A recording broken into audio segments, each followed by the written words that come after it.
Hoy les invito a meditar la palabra de Dios, donde tenemos un mensaje muy bonito que dice: felices los que escuchan la palabra y la practican. Felices porque tenemos aquellos que escuchan y practican su palabra, tienen la bendición de ser parte de la familia de Jesús. Es motivo de felicidad y es motivo de mucha alegría para nosotros. Y hoy estamos más alegres porque la familia de Jesús es grande y tenemos un bien súper poderoso en la familia. Y esto es motivo de alegría y de gozo, y que realmente esto nos debe llenar de gozo en la vida. Y Jesús, en este sentido, hoy se nos presenta como un Dios cercano. Si nos imaginamos un poco, siempre tenemos la imagen de Dios bastante lejano, Dios ahí arriba, y le pedimos y le insistimos para ver si nos escucha o que si nos atiende. Me estoy acordando, hoy esta tarde tuve una entrevista, ¿no? en uno de los canales, y me preguntaban cómo ve la práctica de la fe en los jóvenes y cómo es, si es fácil o si es difícil anunciar la fe a los jóvenes. Y les decía, es exactamente lo mismo, presentarle al mismo Dios, pero sí, hoy hay esta búsqueda, más búsqueda que nunca, de un Dios vivo, presente y cercano. No es que hoy por hoy los jóvenes creen menos, pero sí quieren sentir a un Dios que es cercano, un Dios que es familiar, un Dios que es amigo, un Dios que está presente en nuestras necesidades cotidianas. Y nuestro Dios así no es un Dios lejano, es un Dios que es parte de la familia. Y en este sentido sería bueno reflexionar un poco qué significa que Dios sea parte de la familia. ¿Qué hace una familia? La familia le contiene, el lugar de la contención afectiva para los miembros. Y es un lugar donde uno puede ser como es, donde no hay que esconder nada. Uno sale de la casa, se arregla, pero en la casa decimos estamos entre casa, donde nos demostramos así como somos. Y así es Dios, delante de Dios no tenemos nada que esconder. Nos conoce así, con maña y todo, así como somos. Hasta las cosas que hacia afuera ocultamos, Dios lo conoce. Es el familiar. Es un lugar donde hay amor y compromiso. No el amor romántico donde te quiero por un par de días y después vemos, ¿no? Donde hay amor y compromiso. Cuando un familiar se enferma y está el compañero, la compañera o el papá o la mamá al pie de la cama de la enfermedad. Está ahí lunes a viernes, no hay lunes a lunes, no hay feriado, no hay descanso. Una mamá cuando se enferma su hijo está ahí todos los días. Y una familia que ama y que se compromete para la otra persona. Así es nuestro Dios. No solamente nos dice así en unas cuantas palabras románticas que te quiero, te amo, pero es un Dios que se compromete con cada uno. No un Dios así nomás que se va solamente en palabras. Es el lugar donde hay entrega plena. Es un Dios que se entrega su vida hasta la última gota de la sangre. Fíjense, entrega su vida para el rescate nuestro. Es el ejemplo de un papá que se trabaja hasta el último día de su vida para cuidar a sus hijos. Me acuerdo mucho de mi papá, ¿no? Trabajó en la chacra y uno desde mañana hasta la tarde, y que el único gusto que tenía en la vida es, como siempre decía, educar a los hijos, 8 hijos. Qué lindo, trabajar desde mañana temprano hasta la tarde en la chacra y todo el esfuerzo simplemente por el gusto de ver que sus hijos son alguien en la vida, van estudiando, van formándose, van creciéndose. Y esto es nuestro Dios, un Dios que se entrega a la plenitud y que un Dios que goza de ver que sus familiares están bien y felices. Y es el lugar donde concretamente el amor se encarna, se vive a la plenitud. Y Jesús dice hoy: esta es mi familia, son ustedes.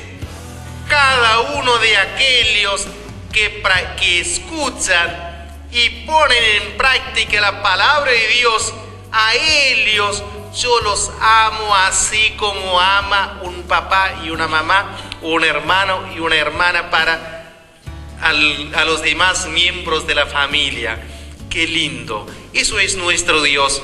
No es nadie lejano, está ahí y se hace presente. Y en este sentido hoy quisiera que reflexionemos sobre estas dos palabras. Solamente pone dos condiciones para ser miembro de la familia de Jesús. No hace falta pagar una cuota societaria. Simplemente dice: escuchen y practiquen la palabra de Dios. Muy simple, dos condiciones. Yo creo que cualquier papá le va a poner más condiciones a sus hijos. Vos tenés que estudiar, traer buenas notas, tenés que cumplir un poco el reglamento de la casa, tantas cosas. Jesús dice dos cosas nomás: escuchen y practiquen, nada más. Pero sí, en este mes de la Biblia es muy lindo pensar un poco qué significa escuchar la palabra de Dios. Por supuesto, en primer lugar, para poder escuchar hay que leer y meditar la palabra de Dios. Este domingo estuve por el interior y me decía una catequista, ¿no? Padre Juan, dice: ahora sí necesito saber bastante de la palabra de Dios. ¿No tiene algún librito para vender? Me dice, porque no trajo nada.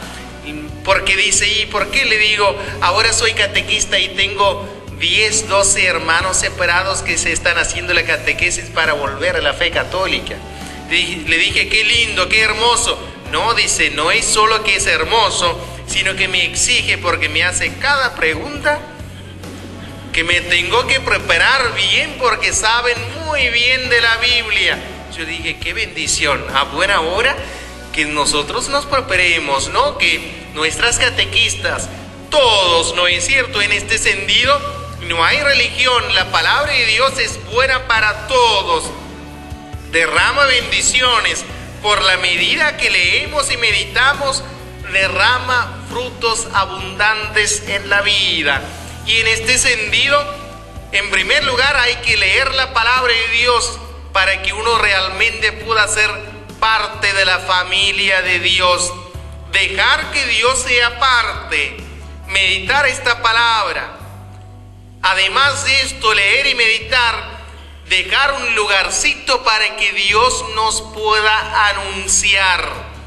Y en este sentido, el mejor ejemplo tenemos en la Madre María, aquella que se dejó a que Dios anuncie. Tenía el suficiente silencio interior. Imagínense en este momento del anuncio del ángel.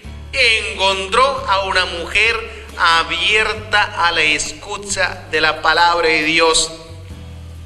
La Madre María conocía la palabra de Dios, la meditaba, sabía que venía un Salvador. Por eso es que pudo distinguir el saludo del ángel Gabriel.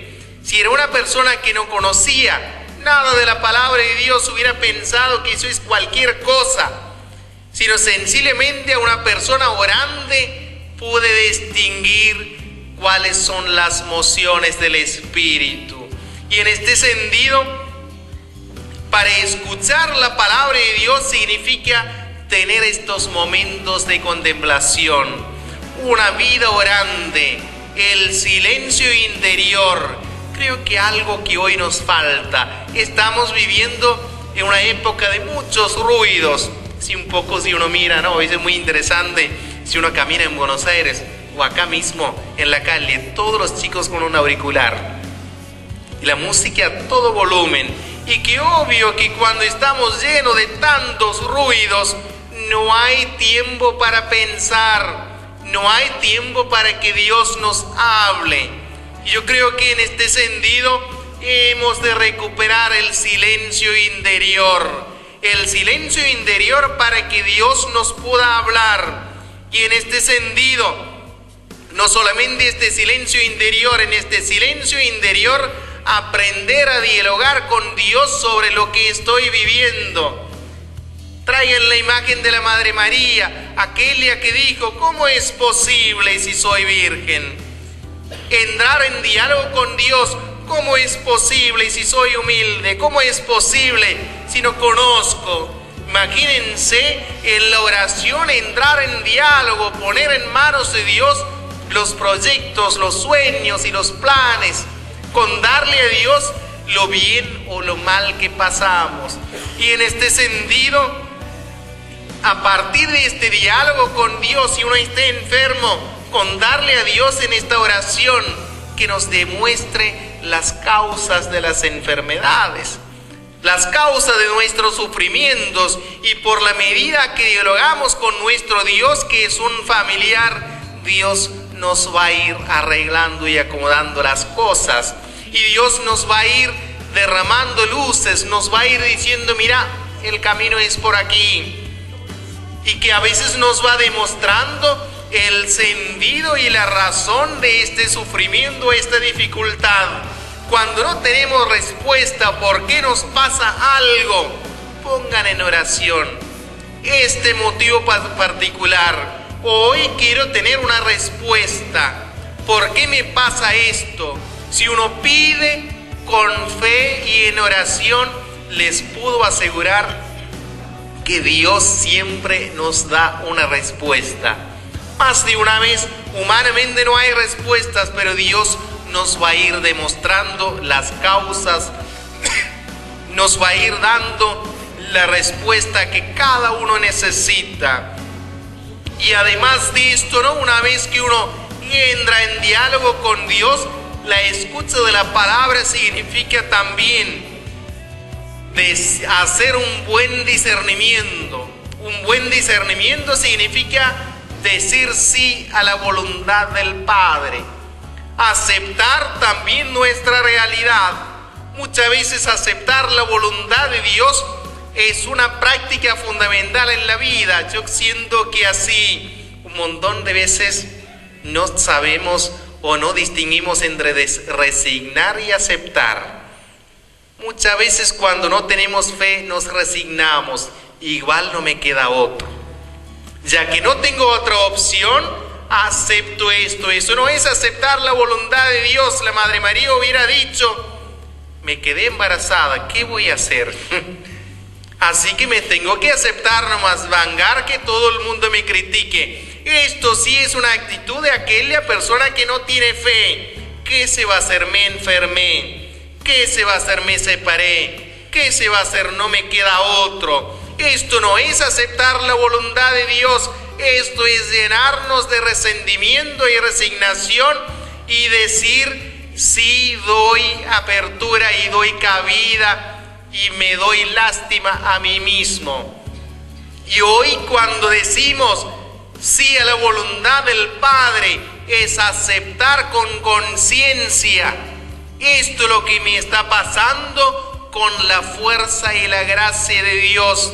Es tener la fuerza y la valentía para enfrentar. Me acuerdo que alguien decía: qué bueno que estoy peleando esta enfermedad con la gracia de Dios.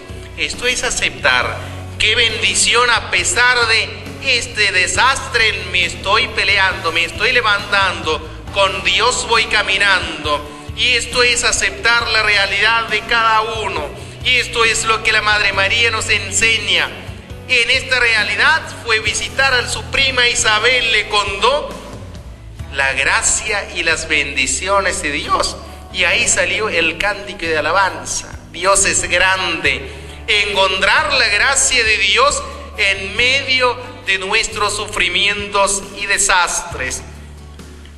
Aceptar la voluntad de Dios también es un acto de confianza, saber que Dios se va a ocupar. Es un acto de confiar en el amor de nuestro Dios Padre, que es familiar, saber que Él nunca nos va a abandonar. Y que dice hoy la palabra de Dios, ¿no es cierto? No solamente son dos las condiciones. En segundo lugar nos dice, escuchar y practicar la palabra de Dios. ¿Es fácil practicar la palabra de Dios o no? Bastante complicado, ¿no? Y a veces dice, hay tantas cosas que dice en la palabra de Dios y uno dice, practicar todo esto. Seguramente en la palabra hay cada mensaje para cada contexto. Gracias a Dios, por eso es que es una palabra muy rica, nos anima para cada momento de la vida. Hoy en la primera lectura, el libro de los Proverbios así nos regala algunos mensajes muy claros. Nos dice practicar la palabra de Dios en la verdad y la justicia. En la justicia y el derecho. Aquel que practica la palabra de Dios, dice hoy el libro de los Proverbios, va a ser una persona recta y justa. En esto así consiste un poco, ¿no? Hoy la palabra de Dios se centra en la práctica de la palabra de Dios. Ser justo en el discernimiento, ser justo en nuestro actuar, ser justo como persona y como cristiana. Y en este sentido, hacer un esfuerzo grande para ser justos. Y esto no es fácil. A veces ser justo con los hijos, ser justo en la familia, ser justo con los seres queridos. Y yo creo que hoy así no es cierto. Dice la palabra de Dios que nos alejemos de toda arrogancia del corazón, que amemos y que seamos justos, seamos personas rectos de corazón. Y en este sentido, también practicar la palabra de Dios significa ser consecuente con nuestras palabras, ser consecuente con el sí a la voluntad de Dios, aceptar nuestra vida, asumir nuestra vida y seguir esforzándonos para ser justos y rectos como hijos de nuestro Dios Padre. Y en este sentido, así en síntesis podríamos decir hoy, dejar que la palabra se encarne así como la Madre María. Poco la tomo como imagen, ¿no es cierto? Desde aquel momento que sí, dijo sí, que se cumpla la voluntad en mi vida, estuvo al lado de Jesús, en silencio, silencio en los momentos de la injusticia, silencio en los momentos alegres, en este silencio profundo, no el silencio pasivo, sino el silencio profundo de oración aún a los pies de la cruz, aceptando la voluntad del Padre, pero sí también entregando a este Hijo, a nuestro Dios Padre. Y este ser justo y recto también nos significa amar profundamente la vida, hacer que este amor de Dios sea una realidad en nuestro hogar, sea una realidad en nuestra comunidad. Y en este sentido, con rectitud del corazón, vivir un amor sincero. Hoy vamos a pedirle a Dios que nos regale estas dos gracias especiales, de escuchar su palabra y de poder practicar esta palabra hecha carne en gestos concretos, gestos pequeñitos, gestos de amor, gestos de rectitud. Y también esto disfrutarlo y gozarlo. Cada vez que uno es justo, uno es recto de corazón, también alabarle a Dios. Cada vez que uno vive de corazón, acepta de corazón lo que es la voluntad de Dios, alabarle a Dios por este acto de amor, por aceptar y para dejar que Dios se haga carne. Tu preciosa unción. Ver